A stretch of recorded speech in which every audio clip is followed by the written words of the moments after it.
స్వామి అయ్యప్ప శరణం. శరణం అన్న మాటకి శరణఘోష ప్రీతి అని ఎందుకంటారో తెలుసా అండి?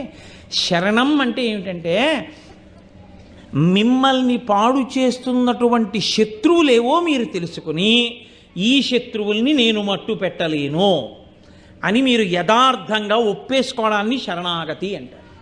మీరు చూడండి, అయ్యా పాల ముంచినా నీట ముంచినా మీదే భారం, నాకేమీ రాదు, మీ బలహీనత మీరు చెప్పేశారు. అప్పుడు ఏం చేస్తాడు? ఆయనే రక్షిస్తాడు.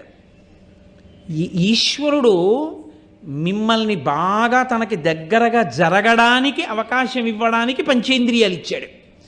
ఇచ్చి కంటితో నన్ను బాగా చూడు, ముక్కుతో నా నిర్మాల్యం వాసన చూడు, నాలుకతో నా ప్రసాదంగా తిను, చెవితో నాకు సంబంధించినవి విను.